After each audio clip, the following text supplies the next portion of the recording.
Fog hangs low over the harbor, a thin curtain between water and sky. My phone chirps. Notification. I slide readers over my glasses and tap. The photo loads: white jumpsuit, navy blazer, two bright smiles, courthouse wall behind them. The caption hits like a chime. We kept it tiny. Inner circle only. The screen isn't cracked. My chest is. My son got married in a courthouse 11 miles from this kitchen, and I'm not in the circle. I'm out where the weather is, where bill lines pile up with nobody's name on them. I lift my coffee. Black, no sugar. Then I touch a small silver teaspoon to the saucer. Ting. A small sound, perfectly clear.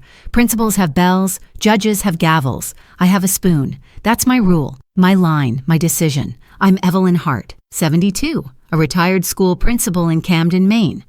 Out this window is the ocean I point to when company needs something to look at. 30-odd years of seating charts and fire drills taught me how to keep things in order. Relationships have an order too, if anyone cares to follow one. For 3 years, the first Friday of the month meant the same ritual. Log in. Watch $1,600 leave for Jason's rent. Groceries when brand deals were slow. An urgent dental bill. A blown tire. Just until the app launches. Love translated into line items. I don't mind courthouses. People elope. I mind the caption. Inner circle. In my dictionary, inner circle texts your mother before you post. In my kitchen, at this table, not under a set of filters. I pick up my bank card. My knuckles buzz. I lay out the folders. Rent transfers, groceries, emergencies. Labels in that straight principal hand. It doesn't feel vengeful. It feels like roll call in my own house. What's present? What's absent? Laptop open, log in. Steam thins from the mug. I speak the steps aloud like bullet points on a board. Cancel automatic transfers. Freeze the shared grocery card. Change the PIN. Hearing it out loud makes it sound sane, not spiteful. Evelyn, I tell myself quietly, you are not an ATM with a casserole. The spoon touches porcelain twice. Ting, ting. Decisions recorded. Gulls argue over the pier. Harbor water wrinkles. On the lawn, a crust of snow waits to break with that little crunch. I pull my paper calendar closer. Wednesday garden club, Saturday market, no doctor this week. Vitamin D and common sense. A small life, but sufficient. Sufficient upsets people who prefer you soft, especially when sufficient comes with a polite, rocky no. The phone lights again. Jason. Mom, saw you liked. We'll do a real ceremony later. You'll be the star. A smiley that never reaches the eyes. I don't reply. I pick up a photo. Jason at 6, science fair ribbon in a fist. Those same knuckles now, writing colder math I never taught him. I set the photo down. The spoon rests on the saucer like a tiny chrome beetle with a steel spine. Salt air outside. Order inside. In my house today, home rules change. An invisible line you only notice when your shoe meets it. I look at the door. I can hear the old key in memory. Turn, click, hi, Mom. History is familiar. Sometimes history needs an update. In a small credential notebook, I write the date, January 7, and a heading. Log 7:45 a.m., saw inner circle post, checked breathing, black coffee, 3 decisions. Then I add one more sentence. A boundary isn't loveless. It's love walking in a straight line. That's when Nora from next door knocks, thermos in hand. You saw? I saw. Is that coffee hot? She sets the thermos down. Nurse eyes take inventory before her mouth does. You know what a boundary is, Ev? She says, shrugging off her coat. Kindness, with a lock on it. The line parks itself in my chest. I don't wobble. I sit up straighter. Locks then, I say. Nora nods. Call Larkin at the hardware store and start a notebook. Time, date, who came, what they said. If they're honest, a record never hurts them. If they're not, it's your best friend. The ink darkens on the first log line. The nib bites a little. You okay? Nora asks. Better than okay, I say. I'm writing house rules. At noon, I put the extra keys in a tray. I tidy the old guest room and slide the lock from the inside. Not out of habit, out of update. The phone numbers I dial hum like a tune. Hardware, security cameras, a doorbell. Ordinary things carrying a small revolution, like sliding rebar into wet concrete. Light thins outside. I don't make tea. Coffee is enough. The phone lies face down, like it's shy. On a paper towel, I leave myself a note. Being mom isn't consent to be mined. Family is invitation, respect, participation. They'll come tonight, I know. Old key, old manners, new papers. Before that, I lighten the room, clear the newsprint from the bookcase, set the spoon by the saucer. My little gavel. Ting. One clear tap, today's resolution. I look at the harbor. The ocean holds no one. It pulls and lets go. Families, too. Pull and release. Both skills. Today I let go. Of the auto pay, the grocery card, the superstition that if I stay, everything stays okay. Maybe it won't stay okay. But for anything to be okay, I have to be. Dusk hasn't settled when the snow outside gives a crunch. Nora and I look up. Familiar silhouettes. Familiar stance. The new doorbell's camera blinks alive. The screen shows Jason beside a man in a beige suit. Smile practiced. Amicable. The kind that says, family attorney, before the mouth does. I lift the spoon, touch porcelain twice. Slow, clear, ting, ting. The handle turns. Not a knock, not a bell. Metal remembering a map of its old life. The latch gives a small sigh and the door opens 6 inches on muscle memory. Jason, I say, staying seated. You don't live here. He freezes the way people do when their shortcut meets a fence. Mom, sorry, habit. He widens the smile he used as a child when he'd already taken the cookie. The beige suit steps into view behind him. Mrs. Hart, the suit says, warm as a waiting room.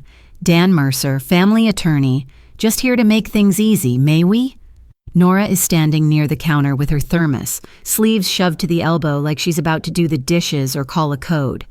Door stays open, she says mildly, and moves to stand where the hinge can't swing wide. I gesture to the table. If you have something to say, use your mouths. If you have something to leave, use the table. Dan produces a folder the color of manila envelopes after a long winter. He lays out papers like placemats. First page on top in reassuring font, bolded words nested like pillows. Durable power of attorney. Financial. No durable anything, I say.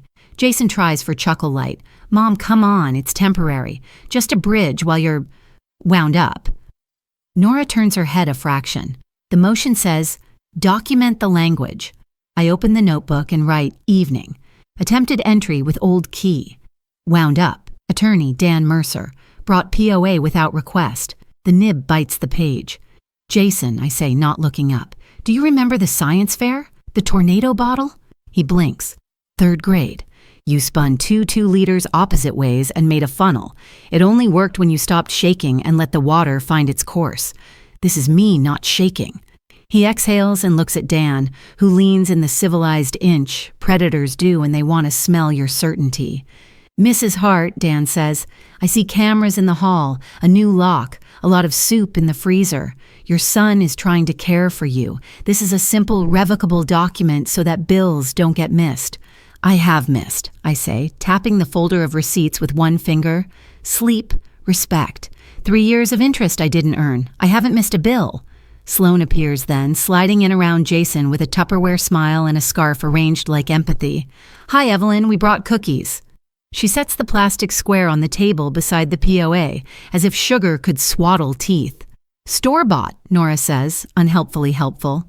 Sloan keeps going. It's really not a big deal. We just want to make sure you're safe. You've been changing things.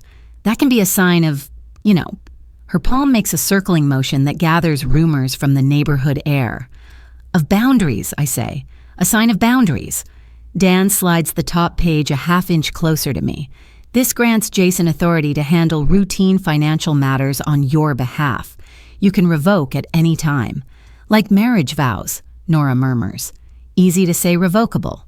Try it later. I don't sign documents I didn't ask for, I say. And you don't place them on my table without an invitation. Jason's voice thins. We had a tiny ceremony, Mom. We didn't exclude you. We just kept it inner circle. Words cost less than rent, I say. Choose expensive ones. His jaw sets the way his father's used to when he'd backed his truck too near the spruce and didn't want to look at the scratch. Dan adopts an earnest uncle tone. Mrs. Hart, if something happened, if you fell, if you were confused, we'd be stuck. This is standard. My mother signed one at 65. Nora steps closer to Dan's shoulder, reading the fine print upside down. Interesting standard. Durable, immediate, broad powers, no springing language on capacity. Not narrow, not temporary. Sloane tucks hair behind her ear. You installed cameras. That worried us.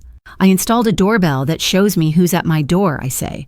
We are experiencing its value right now. Jason gestures around, palms up. You're making everything adversarial. We're trying to help. Care asks, I say. Control assumes. Care asks, do you want me to pick up milk? Control shows up with a cart and the wrong brand and a form. He glances at the fridge like it insulted him. This is punishment. It's protection, I say, of my dignity, of your adulthood. That lands oddly. He doesn't like the word adulthood on his side of the net. He steps toward the papers, trying to make them look like a concession. We'll just handle recurring stuff. Rent, utilities. You won't notice a thing. I would, I say, notice becoming invisible. Dan shifts tactics. Okay, how about this? Sign this one-page limited authorization and we'll set up a joint view. No moving money, just visibility. Then we can talk about support. There's no downside to transparency. Transparency is a window, I say, not a crowbar. Sloane's smile edges. Evelyn, you're being intense. I'm being legible, I say. The spoon sits waiting on porcelain. I pick it up, feel its weight. Ridiculous, really, how much authority a sliver of metal can give a person when they decide it means something. I touch it. Ting. The sound is small, but the way everyone hears it tells me volume was never the point. Jason tries one more track, the oldest one. You always taught me to share. You're not sharing. I'm not surrendering, I say. Different lesson. Nora clears her throat. Mr. Mercer, Miss Pierce, she says evenly. Miss Hart isn't signing. You've placed an unsolicited legal instrument in a private home after opening the door with a key not currently in use. Please remove the document from her table, and unless invited, do not re-enter. Dan softens, then hardens, then chooses neutral. He gathers the papers the way a person gathers a campfire that refused to catch. We'll follow up, he says. Sometimes these conversations take a few tries. They don't, actually, Nora says. Jason looks at me with something like hurt wearing a helmet of contempt. You'll regret making this ugly. Sloane's version is softer but sharper. We're just trying to care for you, she says, and the care is italicized with judgment. I know, I say, because you keep telling me. People who care don't need so many italics. They step back into the threshold cold. I watch the relief in the old door as it closes. The latch settles like a satisfied jaw. I write in the log, 8:18 p.m. They left papers, retrieved them. Language used, wound up, adversarial, intense, regret. Offered durable POA. Declined, clarified boundary, care asks, control assumes. I underline assumes. Nora pours the last of the thermos into my cup, watches the steam rise and disappear. You okay? I am, I say. The adrenaline leaves my knuckles. It was never rage. It was posture. She sets her empty mug down. They'll try something else. When a care doesn't open the door, people who want control try concern. Be ready for a wellness call. Call who? I say, though I know. Social worker, police, pharmacy, anyone who'll take a worried tone as evidence. Start a folder. We'll make tea for them. I close the notebook and put it with the folders. Rent transfers, groceries, emergencies, and now log. The stack looks like a spine. We tidy the table like after dinner, though what we ate was the performance of composure. Nora buttons her coat, then turns back. One more thing. If they come again with a stranger, keep the stranger talking. Neighbors can testify to words, not vibes. Words travel farther, I say. They're lighter, she smiles, and heavier. She taps the spoon with one fingernail. Ting, then slips out into the winter. The house expands a half-inch around me. I walk to the freezer and move 2 quart containers of soup from the front to the back because order is a blanket. I straighten the stack of dish towels. I turn off the hall light and the camera sees me, and then it doesn't. I like the way that honesty works. On the paper towel I'd written on this afternoon, I add a second line beneath, family is invitation, respect, participation. I write, consent is not retroactive. The phone lights. A message from Jason. We'll try again tomorrow. Don't make this harder than it has to be. A second one from a number I don't have saved. Miss Hart, this is Dan Mercer. Happy to answer any questions when you've calmed. I don't answer either. I do one last thing for the night. I take the small dish that used to hold spare buttons and I put the old house key in it. It makes a sound like a coin giving up a trick. I carry the dish to the closet and set it on a high shelf, out of reach of habit. Before bed, I stand in the doorway of the guest room, the one where my generosity slept until it learned to talk back. The bed is made. The window shows a slice of harbor. I close the door. On the outside, I hang a little sign I used in my office when a student needed a minute. Reset in progress. In the dark, the house sounds familiar again. Appliance ticks, beam creaks, the ocean telling secrets to the shore. I breathe, and the breath doesn't snag. In the morning, the doorbell will ring, and it won't be my son. It will be a new voice pitched in official concern, carrying a clipboard and the authority of strangers. That's when I'll learn how far care can travel once control buys it a bus ticket. For now, I put the spoon on the saucer, not as a threat or a promise, just a tool at rest. Ting. Morning wears the color of paperwork, pale, a little damp at the edges. The bell chimes. Not the old key this time, not the beige suit. A woman in a navy parka stands on the porch with a clipboard in one hand and a gentle smile arranged in the other. Miss Hart, I'm Dana with Adult Protective Services. We received a call expressing concern. There it is. Concern, that traveling salesman. I open the door one width of chain. Of course, I say. One moment. I dial before answering questions. Ruth, I say when the line picks up. It's Evelyn. A social worker's at the door. Put me on speaker, says Ruth Kessler, elder law attorney, voice like a level set on a shelf. Be courteous. Answer what's relevant. Don't volunteer essays. Ask for her last name, badge, case number. I unhook the chain. Good morning, Dana. May I see your ID and your last name for my log? Dana Fielding. She shows a laminated badge. Case number 24, 0174. I write it. 8:56 a.m. APS visit initiated. Worker Dana Fielding. Case 24-0174. I set the notebook down where the camera can see me set it down. We are all learning manners. Come in, I say, stepping aside. This is my attorney, Miss Kessler, on speaker.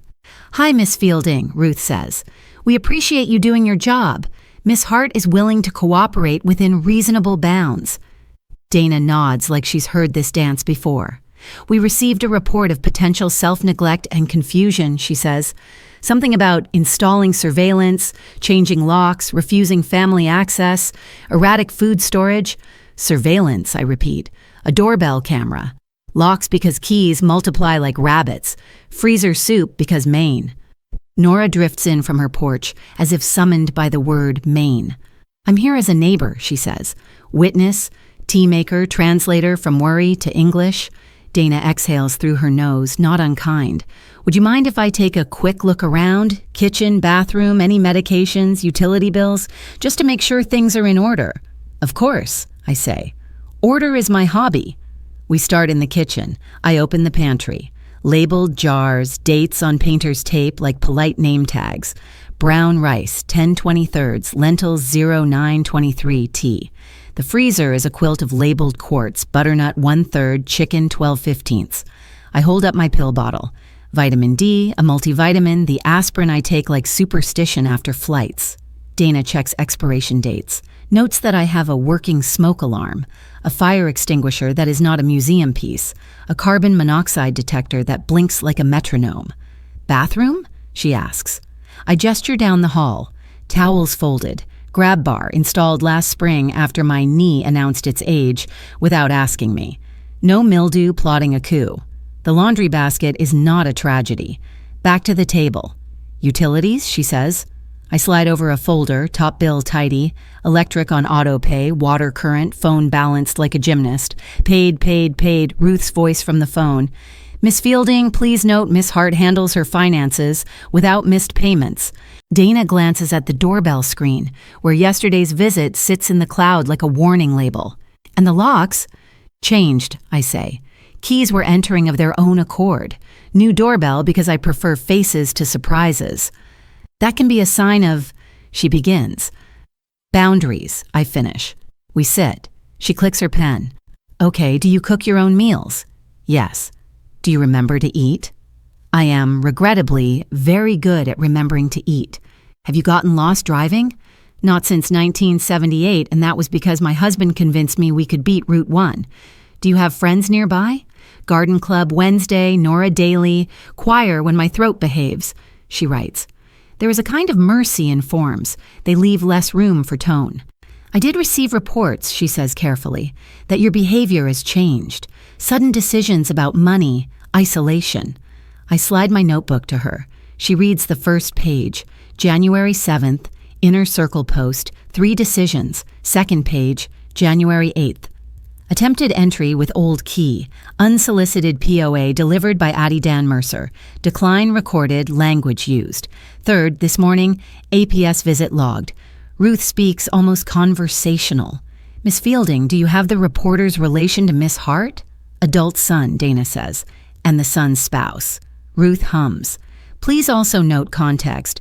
Miss Hart voluntarily provided 3 years of financial support, recently discontinued after a material social rupture. Discontinuation of gifts is not neglect. Dana half smiles at the phrasing. Noted, Nora pours tea. Because that's what Nora does to occupy her hands when the conversation is a nest of wires. There is a difference, she says, between being alone and being isolated. One is choice. The other is theft. Dana doesn't disagree. She looks around my kitchen like it might speak. The spoon shines on the saucer like a small lighthouse. 2 more things, she says, practical. Do you have a healthcare proxy? And would you be open to a brief cognitive screen?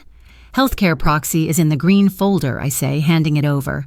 Named Ruth as primary, Nora as secondary. Ruth chuckles on the line. Flattered. And the screen? Dana asks. Happy to, I say. As long as I get to ask one later. We do the questions. Today's date, where we are, count backward by 7s. I pick 5s, she indulges me. Remember 3 words. Harbor, apple, train. Draw a clock that looks like a clock and not a biology diagram. She asks me to spell world backward. I try to improve on it with order backward just to entertain us both, but she is a professional and writes DLRO like it's the whole point. Harbor, apple, train, I say when she asks, and then I add, and spoon, just to see if she smiles. She does. Dana closes her folder. Miss Hart, she says, from what I see, you're managing appropriately. I don't have concerns about self-neglect. If you're amenable, I'll mark this as unsubstantiated and close the case. Thank you, I say. The thanks is for the process done properly, not for the favor. Ruth clears her throat through the phone. Miss Fielding, one request. If there are future reports, please flag this history. We anticipate escalation. Understood, Dana says. She stands, tucks her pen behind her ear, and becomes a neighbor again instead of a threshold. If anything changes, or if you want assistance, call me. Otherwise, I hope you have a quiet day. Quiet is my kink, I say, and Nora snorts tea. Dana leaves. The door settles. I log. Case closed at 9:28 a.m. Unsubstantiated. Worker professional. Documents reviewed. Cognition intact. Boundaries affirmed. We breathe. The house breathes with us. The spoon returns to its post like a veteran. Nora puts her mug down. They'll be mad, she says. They wanted the word confused in your file. They can have it, I say, in their mirror. The mail arrives after lunch the way mail does. Sudden. Undeserved. There's a certified envelope that looks like every other certified envelope anyone's ever opened. Sober, businesslike, pretending it isn't a grenade. We don't open it at the door. We put it on the table like a raw onion. Ruth is still on speed dial. I call. Something registered, I say. Put me on video, she says. We open it together. The green strip peels. Paper slides like a blade. Read the heading, Ruth says. I do. My voice splits itself evenly. Petition for the appointment of conservator. The room edits itself. Edges sharpen. Nora is suddenly taller and the spoon looks ridiculous and then like a weapon and then like a toy again. Dana's visit converts in my head from kindness to preface. This is the chapter title. I skim, and Ruth stops me.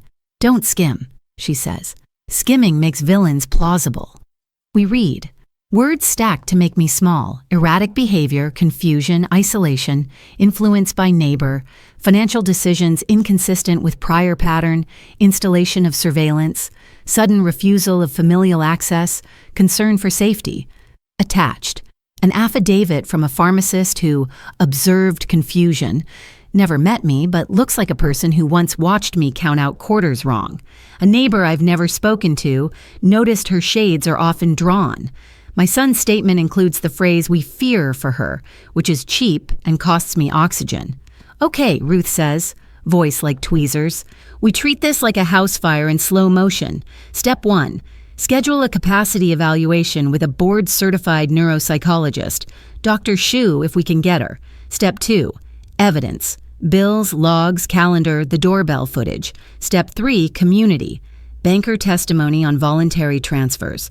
Hardware receipts for locks and doorbell. Garden club affidavits. Nurse neighbor statement. Step 4. Do not, under any circumstance, engage them without a witness. Tea for witnesses, Nora says, already at the kettle. Ruth keeps going. I'll file a response and notice of representation today. We'll request dismissal but prepare to litigate. We'll also request that opposing counsel communicate through me only. If they contact you, you refer them. I open the freezer and move one soup forward, one back. That apparently is how my body keeps rhythm when the music changes. Evelyn, Ruth says, softer now. They're counting on you to act like the caricature they drew. Slow down. Let me hold the sharp parts. I pick up the spoon. It weighs the same as it did yesterday. It will weigh the same tomorrow. I tap once. Ting. Not to declare anything, just to measure the room. The harbor blinks. A gull insults another gull with the full force of its vocabulary. The onion envelope lies open, its breath in the air. I write in the log, 1:42 p.m., certified mail, petition for conservatorship filed by Jason Hart and spouse Sloan Pierce, allegations, erratic behavior, confusion, isolation, influence, surveillance, refusal of access, action plan, Dr. Shu eval, gather receipts, community statements, counsel response filed.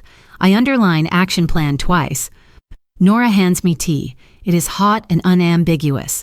Next, I say to no one in particular and to everyone, we build our chorus. Next, Ruth says, we build our record. Outside, the mail truck moves on to another house. Inside, I gather folders until they look like armor. By afternoon, the kitchen table looks like a war room pretending to be a breakfast nook. Folders become elevations. The log sits at true north. Ruth's checklist is on a sticky note stuck to my kettle. H2, bank, hardware, club, footage, pharmacy, mail hold. Start with the bank, Ruth says. Money leaves footprints, even when people wear socks. Martin Pike, the banker. The lobby at Midcoast Savings smells like pens chained to desks. Martin Pike has a tie the color of quiet and a memory for dates that comforts me more than religion ever could. Miss Hart, he says, ushering me into the glass room. Ruth called. I've printed summaries. We'll keep specifics protected until subpoenaed, but I can testify to patterns.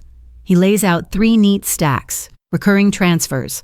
First Fridays, $1,600, voluntary, initiated from my online banking profile. He taps each confirmation email with a capped pen. Authorizations from your IP address, verified 2-step, completed without hesitation. One-off supports, grocery top-ups, $85, $240, notes in my own punctuation. Brand deals slow, tire blue, dentist today, poor thing. Again, Martin says, originated by you. Cessation notice, subject line. I wrote last week, adjusting support effective immediately, sent to Jason's address and CC'd to my own. Read receipt returned. This matters, Martin says. It documents intention and notice. Can you, I ask, confirm I've never missed my own bills? He rotates a monitor. Electric, water, property tax. Green checks marching like obedient students. Your credit score is a lighthouse, he says, amused with himself. Also, no overdrafts. Ruth, on speaker in my purse, hums approval. Mr. Pike, may I list you for testimony? You may, he says. I have Thursdays free. I bowl on Wednesdays. He prints a general letter. To whom it may concern, over the last 3 years, Miss Hart has consistently executed transfers to the account of Jason Hart at her sole discretion. It is careful, neutral, sharp enough to cut a ribbon. Thank you, I say, and mean it like a warm meal. At the door, Martin adds, if opposing counsel tries to paint you as confused, I will say that you comparison shop CDs and ask me about fee structures. Confused people don't do that. Annoying people do. He smiles. I smile back, gratefully annoying. Mr. Larkin, Hardware and Locks. The bell over Larkin's Hardware is the sound of a simpler kind of emergency.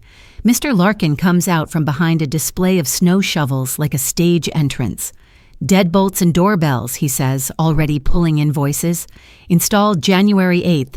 You asked for rekeying and a coverage angle that shows faces, not the neighbor's hyacinths. Paid on the spot. He slides 2 printed tickets across the counter, both bearing my signature and his technician's notes. We log serial numbers and MAC addresses, he says. Judges love numbers. Would you, I ask, be willing to state that I search for the word, deliberate? Deliberate and price-conscious, he says. You made me explain the difference between grade 1 and grade 2 deadbolts, twice. I put the invoices in the folder labeled Hardware. The folder stack gets heavier in a way that has nothing to do with paper. The doorbell chorus. Back home, Nora and I sit like archivists, playing back yesterday's footage. The doorbell's fisheye grabs posture better than faces, which is merciful to everyone. Clip 01, 8:12 p.m. Jason approaches with Dan Mercer. Audio clear. Dan. Just to make things easy. Jason. You're wound up. Me. Care asks. Control assumes. Nora. Remove the document. Clip 02, 8:18 p.m. departure. Jason. You'll regret making this ugly. Sloan. When you've calmed, we export with timestamps and hash values because Ruth says authenticity has a costume and we should dress the part. I label the USB like a lunchbox. Doorbell, Jan 8 evening. Dr. Shu capacity. Ruth texts. Shu can see you. Friday 10 a.m. She's meticulous. Bring calendar, log, bills, sleep well the night before. I Google nothing. I make soup instead. Then I take out the green folder, healthcare proxy, and tuck in a post-it for Dr. Shu. I like lists. I hate surprises. I remember names. Please don't treat me like a child unless I start eating paste. The Garden Club. At 4 o'clock, the Garden Club gathers in Marion's sunroom, a place made entirely of windows and houseplants with opinions. We are 4 women and 1 gentle man who knows more about peonies than any pastor knows about sin. I explain. Briefly, without weeping, they filed a conservatorship. Silence from people who traffic in sunlight. Then the chorus clears its throat. Marion, who runs meetings with a kitchen timer, says, I can attest to attendance, punctuality, and leadership of the bulb exchange. Also, she taught 6 new members how to braid garlic. That requires executive function. She writes while talking, because Marion's hands cannot be idle. Tasha, our youngest at 58, adds, I texted her 3 recipes and she replied with substitutions and a joke about cumin that was moderately funny. She puts her hand over mine for exactly 3 seconds. Calculated affection. Franklin, the peony bishop, offers, she remembers my sister's name and her dog's allergy. She also spotted blight early last season. That's, what do you lawyers call it? Observational acuity. We produce affidavits template styled by Ruth. I, name, attest that Evelyn Hart has demonstrated. Punctuated with dates, volunteer shifts, library talks, birthday card lists with stamps already applied. Do not oversell, Ruth warns by text. Plain truth is a better witness. Plain truth is that I keep lists like some people keep grudges, meticulously and to useful effect. Pharmacy, correcting the rumor. Ruth calls the pharmacist before I can stew. Hi, this is Attorney Kessler. I'm counsel for Evelyn Hart. I see an affidavit in a petition referencing observed confusion. Did your staff make a formal observation?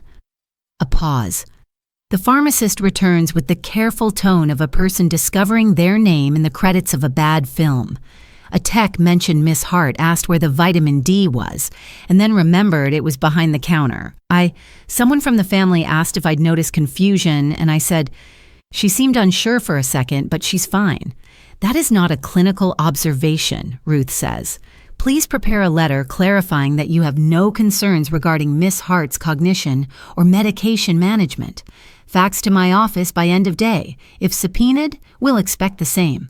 The letter arrives an hour later, stamped and sheepish. To whom it may concern, I have no concerns regarding Miss Hart's capacity. Any prior comment was informal and has been misconstrued. I put it under pharmacy, like putting a lid on a pot. The record expands. We scan utility bills into a single PDF. We staple printed emails where subject lines wear their intent. Adjusting support confirmation. Lock installation. Garden club minutes. Deck. We add Dana Fielding's card with case closed, unsubstantiated on the back in my tidy hand. We include my calendar page with choir 7P crossed out because I had laryngitis, not because I was lost. Ruth emails a draft response to review. It reads like a polite sword. Deny allegations of incapacity. Affirm history of voluntary support and right to discontinue. So, attach exhibits AH. Bank letter, doorbell transcript, APS closure, hardware invoices, pharmacy clarification, garden affidavits, healthcare proxy, log excerpts. Request dismissal and fees if the court finds the petition frivolous or filed in bad faith. Bad faith, I say aloud, tasting the phrase. Don't chase it, Ruth says. Let the judge say it for you. Quiet audit. When Nora leaves to feed her cat, the house tilts back to quiet. I walk my own perimeter. Front room, hallway, guest room door with reset in progress still hanging like a banner after the parade. I open the freezer and choose butternut 1/3. Dinner, like testimony, should be digestible. I sit at the table and consider calling Jason. Not to reconcile, to test whether the person I raised is in there under the script he's reading. I don't call. I write instead, because paper doesn't talk over me. Log 6:52 p.m. Banker Martin prepared pattern summary. Confirmed voluntariness and notice. Larkin provided invoices. Confirmed deliberation. Doorbell clips exported. Garden club affidavits drafted. Marion Tasha Franklin. Pharmacist letter correcting rumor. Dr. Shoe apt set for Friday. Response drafted. I add one more line. A spoon can't stop a storm, but it can mark the hour the rain began. The spoon obliges. Ting. And I feel my spine align with the stack of folders. It isn't courage. It's carpentry. Outside, Camden puts its lamps on. Inside, I rehearse answers I already know. My birth date, my address, the year my husband decided Route 1 was a suggestion, the name of Nora's cat, Wilson after the volleyball. I rehearse silence, too, the answer to questions I don't owe. Ruth texts one last instruction. Sleep. No late-night emails to anyone you wouldn't trust with your checkbook. Court notices coming tomorrow. Status conference set for next week. Status conference, I tell the room. Beige carpet justice, first lap. I stack the folders like vertebrae. Bank, hardware, footage, club, pharmacy, proxy, log. The pile looks like a person. It is. I leave the kitchen neat enough to testify on its own. Dishes washed, counters clear, the spoon on its saucer like a gavel at recess. Ting. Status conference mornings have a beige weather all their own, fluorescent sunlight, carpet that swallows courage. I dress like a declaration. Flat shoes that don't wobble, a navy sweater that tells the truth without shouting, hair pinned with the same bobby pins I used on school picture days when stray pieces thought they were free. Ruth meets me on the courthouse steps with a paper cup and a checklist. Remember, she says, this isn't the trial. It's where calendars and narratives shake hands. We plant flags. We don't die on them. Inside, Rockland District Court hums with other people's disasters politely cued. Jason sits 2 benches ahead, Sloan beside him in a cream coat that thinks it's innocence. Their attorney today isn't Dan. It's a new man with nicer shoes and a smile made of staple remover. Counselor Ames says his card offered like a scent strip at a perfume counter. He turns, sees us, and composes concern. Miss Hart, he says, everyone's goal here is safety. Safety is a word with a lot of pockets, Ruth says, all dimples and teeth. We'll see which one you're reaching into. The chorus arrives. Martin Pike slides into the row behind me, smelling faintly of printer toner and lemon hand soap. Mr. Larkin takes the far end, hat in hands, invoices squared against his knee. Marion from the garden club wears a brooch shaped like a watering can. Tasha has a tote bag that could carry a peony shrub. Franklin looks like he's about to apologize to the judge for the state of the public rose beds. Nora sits closest, spine the exact angle of a person prepared to be sworn. Roll call, I whisper out of habit. Everyone answers by existing. The clerk calls the case. We stand. The judge, on Willa Brand, has spectacles that ride low, as if they came here to judge too. Ames begins with Velvet. Your Honor, this is a simple petition seeking to ensure that Miss Hart's needs are met. The family has observed concerning changes: sudden lock changes, installation of surveillance, refusal of access, erratic financial decisions inconsistent with prior generosity. We're asking for a temporary conservator pending a full hearing. Ruth's turn is scalpel and honey. Your Honor, Miss Hart is competent. APS closed a recent report as unsubstantiated. She has a healthcare proxy, pays her bills on time, and has provided 3 years of voluntary support to the petitioner, which she elected to discontinue. Discontinuation of gifts is not incapacity. We oppose any temporary conservatorship and request an expedited independent capacity evaluation already scheduled with Dr. Lin Shu. Judge Brand nods like she's seen this film but doesn't mind a good remake. Counselor Ames, what evidence do you have today that would justify an emergency order? Ames lifts a sheaf. Affidavits, Your Honor. A pharmacist noting confusion, a neighbor noting isolation, shades drawn, less church-going. Ruth doesn't sigh, but I feel one pass through the row like a breeze. Your Honor, the pharmacist has submitted a clarification letter. No concerns about Miss Hart's cognition or medication management. The neighbor has never spoken to Miss Hart. We have APS closure, a bank letter documenting voluntary transfers and notice of cessation, hardware invoices, and doorbell audio of petitioner presenting an unsolicited durable power of attorney. We propose, keep the status quo, order the capacity evaluation, set a prompt hearing. Ames tries the word safety again, like a key that ought to work. Family is worried. Miss Hart has installed cameras. Judge Brand glances at the ceiling camera like it might testify. It is 2025. Doorbell cameras are not prima facie evidence of delusion. She looks at me for the first time. Miss Hart, do you understand these proceedings? Yes, Your Honor, I say. I also understand that love without boundaries is possession. I'm not interested in being possessed. The corner of her mouth moves. Duly noted. Ames reaches just a little. Your Honor, may we at least order Miss Hart to refrain from changing financial institutions or modifying assets until hearing? Ruth is ready. No objection to an order maintaining current accounts. Miss Hart has no intention of fleeing with her checking account to Aruba. Judge Brand scribbles. So ordered. No material changes to financial institutions. Parties to preserve evidence.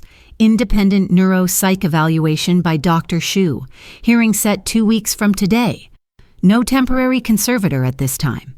Gavel, a real one, ticks once. It sounds like my spoon got a law degree. We file out into the corridor where justice diffuses into vending machines and bulletin boards. That's where Ames tries for human. Miss Hart, he says, front teeth bright. No one wants a fight. I brought witnesses to peace, I say. They usually wear uniforms. Sloane leans in, eyes glassing. We're doing this because we love you. Then stop writing me out of my own life, I say. Love puts your name on the envelope. Jason looks at Ruth like she is a problem set he'd rather not solve. You're enabling her. Enabling autonomy is my favorite vice, Ruth says. We turn the hallway into a civics lesson. Ruth takes brief on-the-spot statements, informal but something for the file while memories are warm.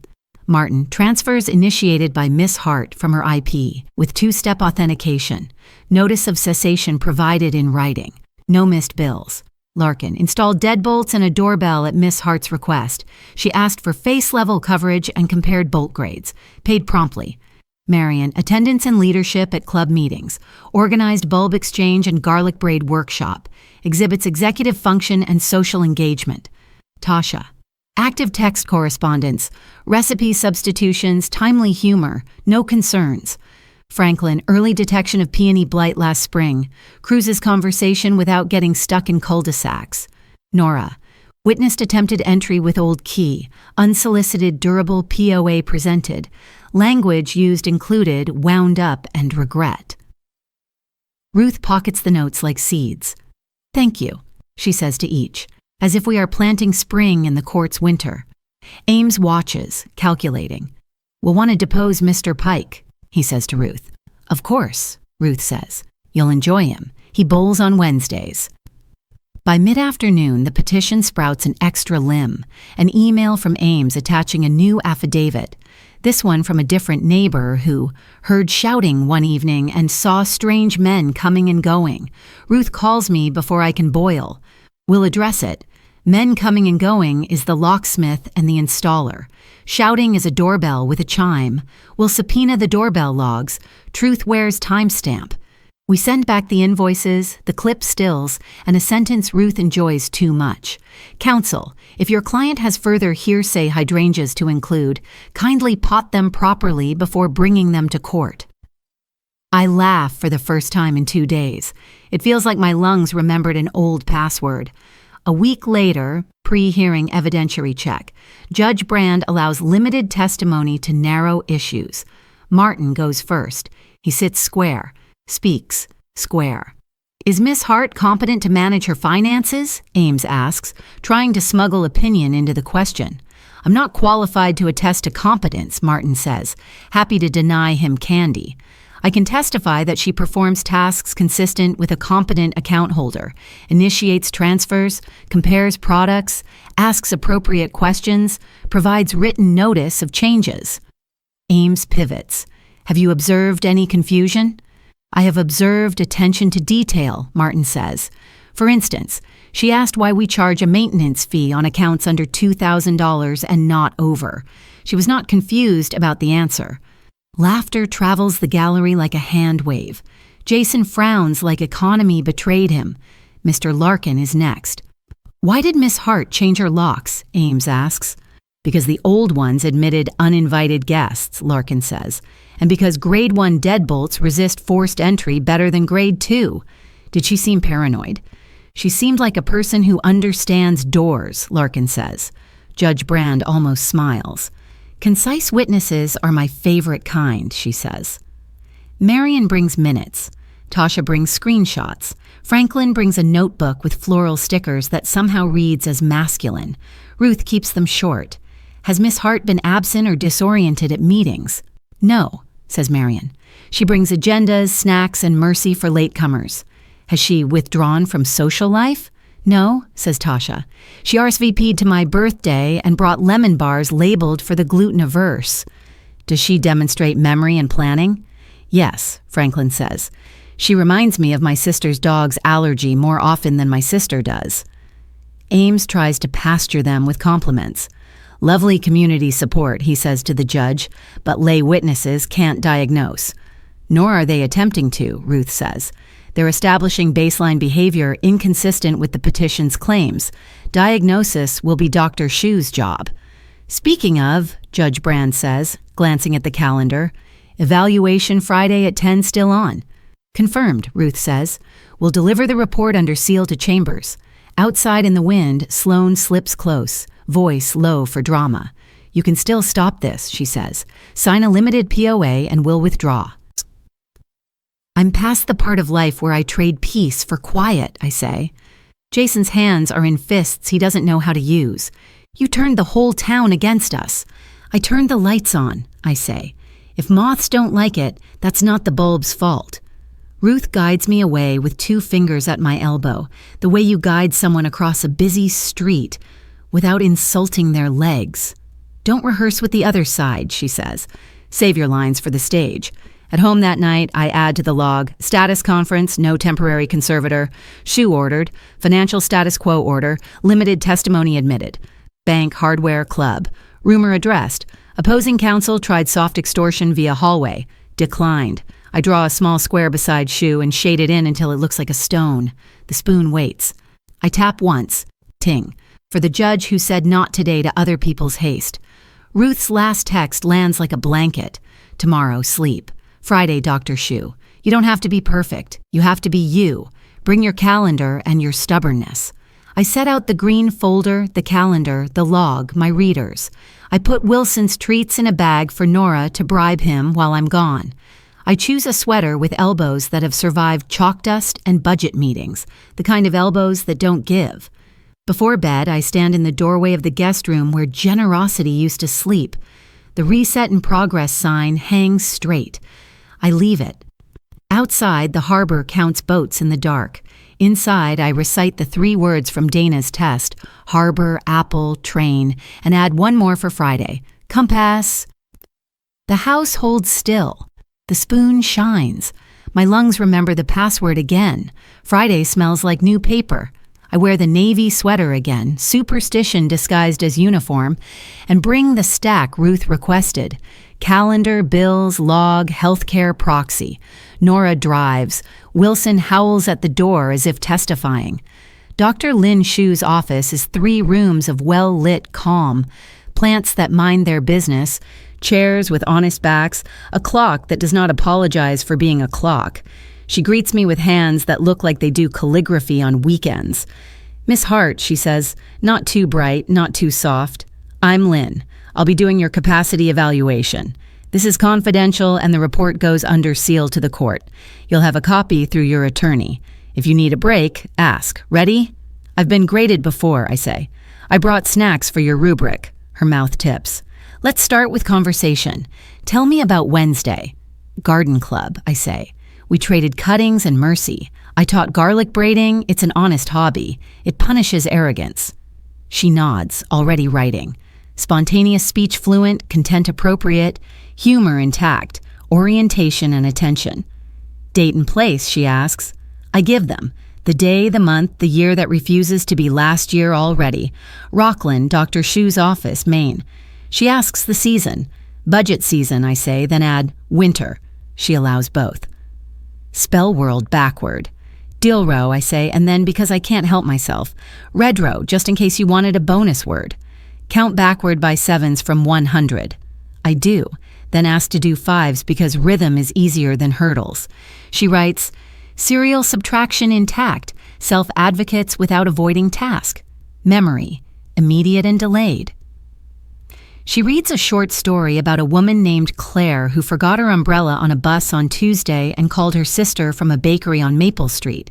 Tell it back to me, she says. I retell with transit, pastry, and sibling included. 20 minutes later, she asks again. The story returns to my mouth with only 1 extra croissant. She smiles. List learning intact, delayed recall intact, minor embellishment, not confabulation. 3 objects. Harbor, apple, train, I repeat them. Later, without prompting, I add spoon, which she notes as idiosyncratic mnemonic anchor, and I note as branding. Executive function. We do a trail-making test, numbers linked, then numbers and letters alternating. 1A2B. Like learning to dance with shoes that don't quite agree. I finish without crossing lines. Set shifting intact. Name as many words as you can, starting with F in 1 minute, she says. No proper nouns. Family, fence, flax, frank, frugal, fortunate, faint, fairy, fraction, fumble, fond, flannel, fiddle, function. Somewhere in the 40s I stop because I remember what teenagers do with this challenge, and I prefer to keep us both employed. She gives a stack of square blocks with red and white triangles and shows me patterns. I reproduce each one without rotating the paper. My hands remember kindergarten, visuospatial intact. Proverbs, she says. What does don't count your chickens before they hatch mean? Don't build budget lines on unlaid eggs, I say. A stitch in time saves 9? Fix the small thing before it takes 9 committee meetings, she writes, pleased. Abstraction intact, answers contextualized to personal history, not rote. Judgment and IADLs. Let's talk scenarios, she says. If you found a stamped, addressed letter on the sidewalk, drop it in the nearest mailbox. If the smoke alarm went off at night, Check the stove, check the outlets, find the cat, get out, call Nora, call 911 if warranted. If your bank called to confirm a transfer you didn't authorize, hang up. Call the number on the back of my card, not the number that called me. Freeze the account if needed. Tell Martin, log it. Who manages your medications? I do, I say, and place my pill organizer on the table like show and tell. Independent in IADLs, mood and insight. She screens for depression and anxiety. I admit to both, situational, not structural. I cry once, briefly, when she asks about my husband. He died too early to see peonies done right, I say, and laugh inside the tear. She observes the bounce, effect appropriate, resilience evident. She asks about safety. Do you feel threatened by your son? Not physically, I say, just existentially. Do you understand the current legal process? Petition for conservatorship filed by my son and his spouse. Evaluation today.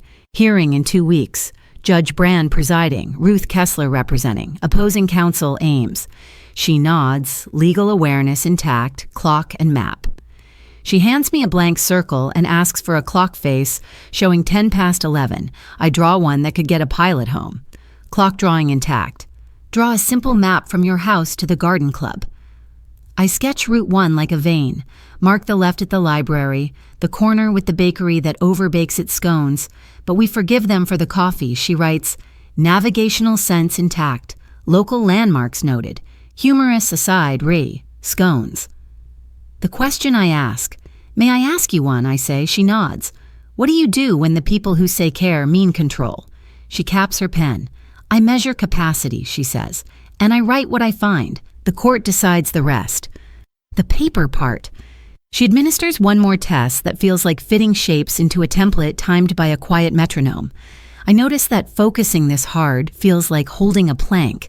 You eventually want to drop to your knees, but you don't, because a stranger is counting.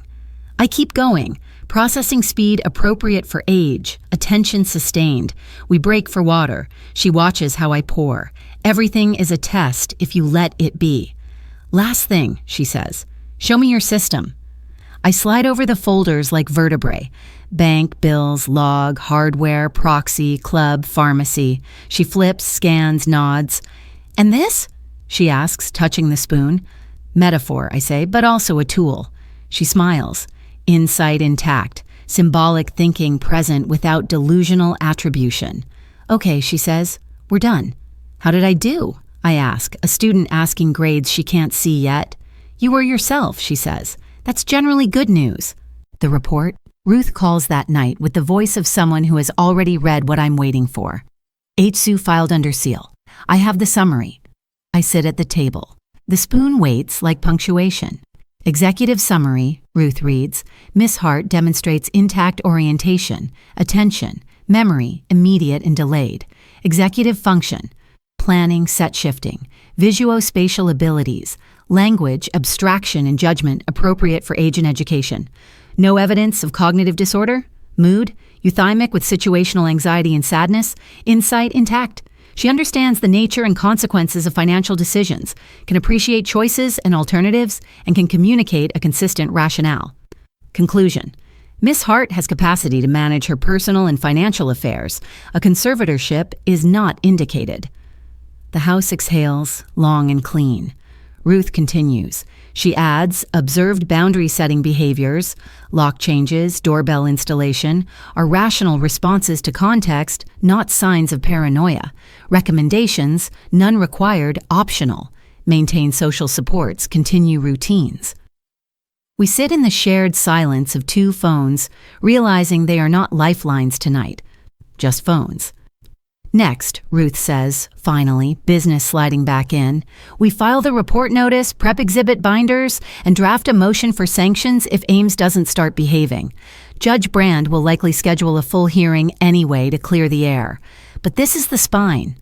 Spine's a theme, I say, touching the folders. Friday night instructions, Ruth says. Eat something that didn't come out of your freezer. Watch something where the worst thing that happens is a cake collapses. Tomorrow we assemble binders. Sunday, rest. Monday, we draft your declaration. After we hang up, I write in the log, Dr. Shu eval completed. Findings, capacity intact, no conservatorship indicated. Boundaries rational, filed under seal. Action, file notice, prep exhibits, draft declaration. I add, for me alone. Today my brain defended my heart. Nora knocks with a bag that smells like lemon and heat. Marion sent chicken. Franklin sent biscuits. Tasha insisted on green beans so we don't die. We eat at the table that has learned to host war and dinner without changing the chairs. When Nora leaves, I rinse the plates, set the spoon on the saucer, and think about adjectives. Concerned, had such a long day. Capable is clocking in for the night shift. I tap once. Ting. Not as celebration, not as warning. As a timestamp. Saturday is binder weather. Bright, cold, good for edges. Ruth arrives with a tote full of tabs and a face that means assemble the spine. 2 sets for chambers, 1 for opposing, 1 for us, she says, laying out the bones. Color code like we mean it. We print the covers. Exhibit A. APS closure unsubstantiated. Exhibit B. Dr. Sue capacity report filed under seal. Summary for counsel.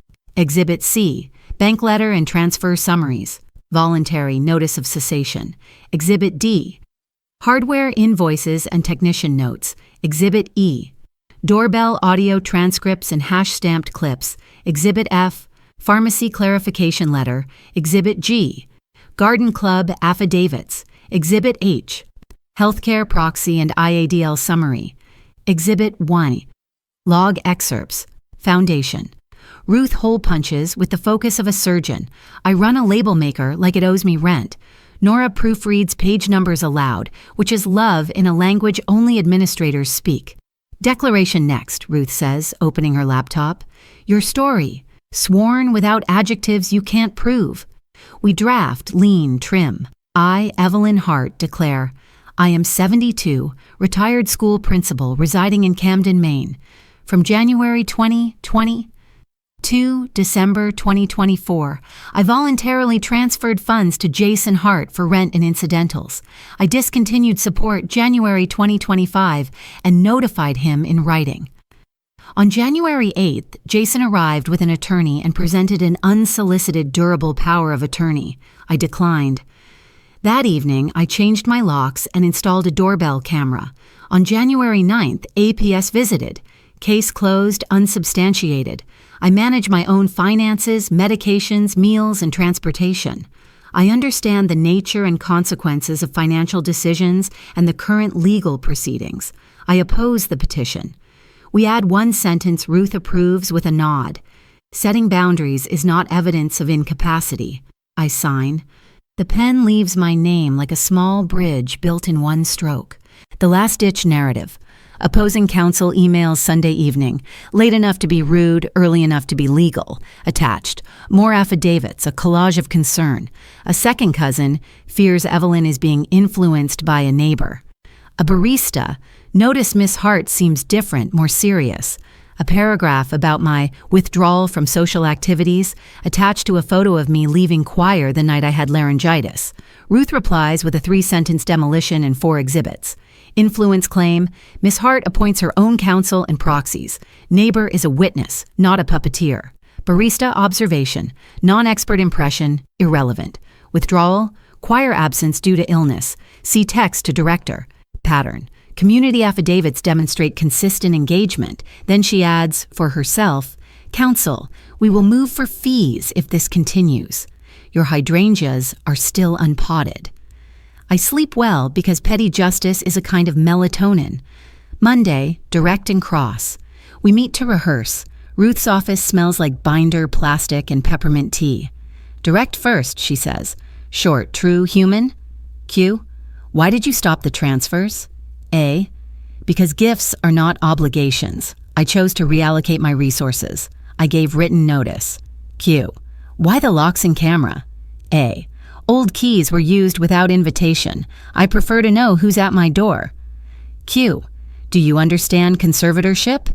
A. It removes my right to make decisions. I don't need that removed. Q. Who helps you day to day? A. I manage independently. I have support by choice, not necessity. Ruth flips the page. Cross will try to bait you into adjectives. Answer nouns and verbs.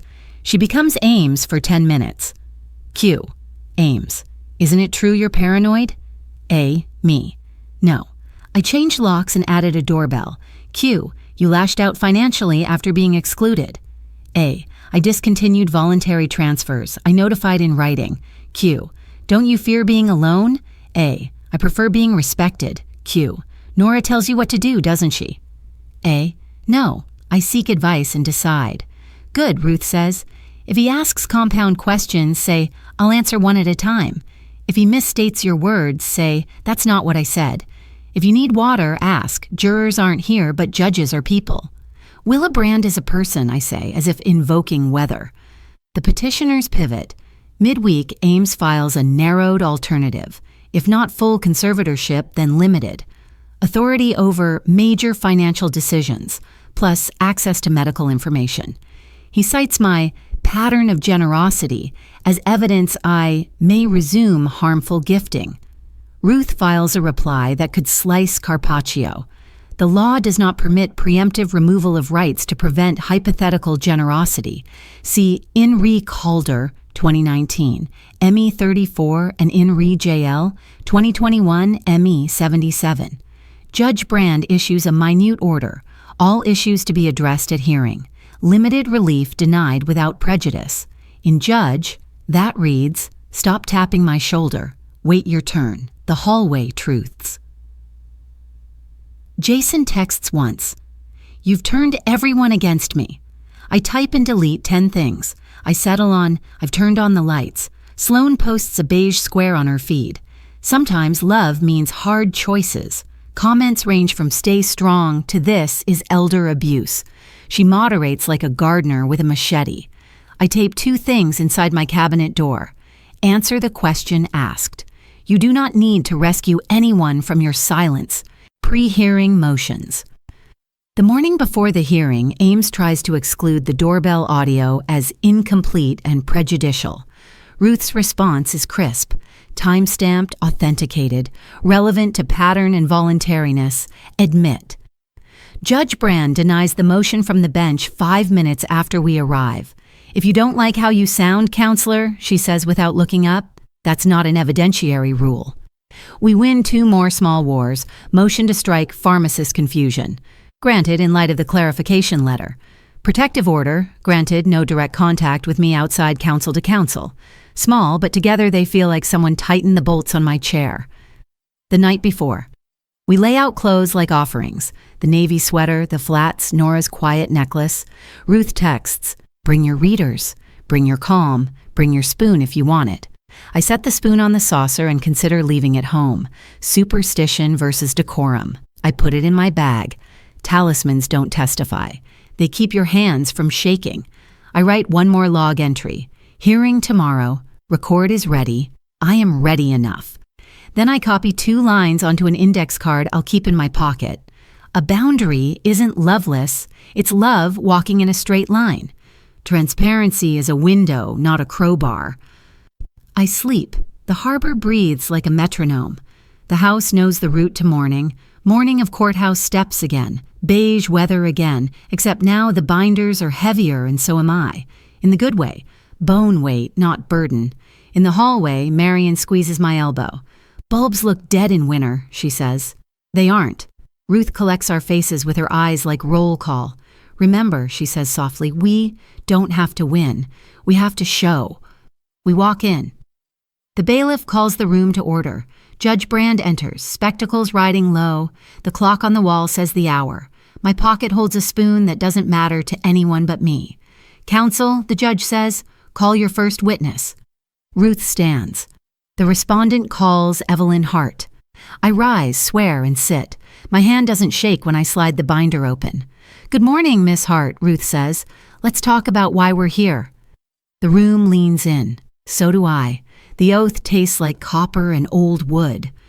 I sit, the binder open to tabs that feel like vertebrae. Ruth steps closer, just enough to be heard without a microphone. Miss Hart, why are we here? Because my son filed to take my decisions, I say. I still need them. Did you understand the support you gave him the last 3 years? Yes. Gifts. My choice. I stopped. Also my choice. Why locks and a doorbell? Because an old key turned itself. I prefer faces to surprises. Do you manage your day-to-day? I do. Meals, bills, meds, driving, appointments. I ask for help like salt, not soup. Ruth nods. The clerk marks the rhythm. Any diagnosis affecting your thinking? No. Do you understand what a conservator would do? Stand in my place and spend my life in my name. Ruth lifts Exhibit C. This is the bank letter. Did you write the email titled Adjusting Support Effective Immediately? Yeah. Why? Because love isn't a subscription. A hum passes the gallery. Approval held politely in throats. Ruth flips to Exhibit E. Doorbell transcript, January 8th, timestamped. Does it fairly reflect what occurred? It does. Is that your voice saying care asks, control assumes? It is. No further questions. Ames approaches like wet velvet. He tries a sympathetic low register. Miss Hart, I'm sorry this is hard. Hard isn't always wrong, I say. You've been described as intense lately. Words other people choose aren't my symptoms. He half smiles. Is it true you installed surveillance because you're afraid? I installed a camera because people arrived uninvited with papers I didn't request. So you are fearful. I am informed. He turns a page. You discontinued support right after your son's private ceremony. Vindictive, isn't it? I discontinued gifts after a public announcement that clarified my place. I wrote notice. Vindictive is a story. I have records. A small red flashes high on his cheek. He tries the neighbor rumor. Isn't it true you've withdrawn from community? Garden Club meets Wednesdays. Ask them what I bring. I let the room remember lemon bars. He presses on. What about confusion at the pharmacy? The pharmacist corrected that rumor in writing. Exhibit F. Ames glances at the judge. Your Honor. Judge Brand raises a hand. Counsel, move along. He tries last, worst. Do you love your son, Miss Hart? Yes. Then why are you punishing him? Because I love him enough not to teach him that extraction is affection. The room inhales as if a storm broke somewhere we can't see. Ames closes his folder the way a person closes a door they didn't realize was locked. No further questions. Ruth calls no one new. We've already planted the chorus. She moves to admit exhibits. Ames mutters foundation and prejudice and loses both skirmishes. The doorbell clips are in. The pharmacist letter is in. The APS closure is in. Dr. Shu's sealed report is in by stipulation. The judge has read it. We can tell because her spectacles ride lower when she has. Anything else, Miss Kessler? The judge asks. One question to the air, Your Honor, Ruth says, eyes on the bench. Is discontinuing financial gifts grounds to remove a citizen's rights? Not in this courtroom, Judge Brand says. Ames calls Jason. He walks like memory in argument. He swears, sits, glances at Sloane, who arranges her face into concern. Mr. Hart, Ames begins, did your mother change? She started closing doors. She got cold. What do you mean? She never said no like that before, he says. His voice is the sound of a vending machine refusing a crumpled bill. She canceled transfers without talking to me. She put up cameras like I'm a criminal. Ruth's cross is a scalpel. Mr. Hart, did your mother give you money voluntarily for 3 years? Yes. Did she notify you in writing that she was stopping? Yes. Did she ever miss paying her own bills? I don't think so. Did you bring an attorney to her house with a durable power of attorney she did not request? We wanted to help. By making your help non-consensual. He chews that and cannot swallow. We were worried. Worried enough to ask APS to visit? Yes. And APS closed the case as unsubstantiated? He looks at Ames. The word yes arrives like a late bus. Ruth softens just enough. Mr. Hart, did you invite your mother to your ceremony? He stares at the table. It was inner circle. Indeed, Ruth says. No further questions. Sloane testifies and floats on adjectives until the judge asks twice for nouns. Mr. Larkin repeats that I understand doors. Martin makes the words two-step authentication sound like vows. Marion, Tasha, Franklin keep it plain. Attendance, garlic, peonies, jokes. Nora, sworn, recounts the night of the beige suit with the precision of a nurse reading a chart. Ames tries to land a soft haymaker on Nora. You influence Miss Hart. Nora tilts her head. I make tea. She chooses. At some point, the day becomes afternoon, and the light in the clerk's eyes says lunch is a memory. The judge rubs the bridge of her nose and asks for closing arguments brief enough to justify their existence. Ames goes first. He speaks of safety, pattern of generosity, sudden change, influence, isolation, a bouquet of hydrangeas without roots. He asks for a limited conservatorship to ensure major financial decisions are made with oversight. Ruth stands like good posture put on a suit. She is not theatrical. She is geometry. Your Honor, the petition paints boundary setting as pathology. APS closed their case. Dr. Shu's evaluation is unequivocal. Capacity intact. Bank records establish voluntariness and notice. Hardware invoices explain the locks. Doorbell audio establishes the pattern. Unsolicited POA. Refusal respected. Community affidavits and testimony demonstrate engagement and functioning. The law is clear. Rights are not preemptively removed to prevent hypothetical generosity. We ask that you deny the petition in full, issue a limited protective order preventing further coercion or harassment, and reserve on fees. Silence. The kind that says oxygen is waiting for a gavel. Judge Brand takes off her glasses. The room leans an inch. Here's what I have, she begins. A competent adult who supported her son for years, who elected to stop, who documented that choice, who secured her home after an unwelcome visit with a legal instrument she did not request, who cooperated with APS, who cooks her own soup and keeps a better calendar than my clerk. A clerk half smiles into the table. I also have a petition heavy on adjectives and light on evidence. Concern is not proof. Cameras are not delusion. Locks are not illness. A mother's no is not neglect. She slides a paper aside. The petition for conservatorship is denied. The court finds Miss Hart has capacity to manage her personal and financial affairs. The court further finds that petitioners initiated a process without sufficient grounds and have, on this record, engaged in conduct that approaches financial exploitation. Esculapian calm holds. My ribs rediscover room. Accordingly, she continues, the court issues a protective order as follows. Petitioner shall not enter Miss Hart's residence without express invitation, shall not present legal documents to her outside counsel-to-counsel communication, and shall not contact third parties to impugn her capacity. Violations will be sanctioned. She looks over the rims of her spectacles at Ames. As to fees, I am reserving. If there are further frivolous filings, I will entertain a motion.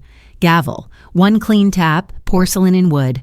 My fingers find the spoon in my bag. I don't lift it. I don't need to. Something in the room already rang for me. After. The hallway opens like a lung. Marion hugs with elbows. Tasha hands me a tissue I don't need. Franklin says something about peonies and jurisprudence that I decide to love. Martin shakes my hand as if sealing a CD rate. Mr. Larkin grins like a bolt torqued properly.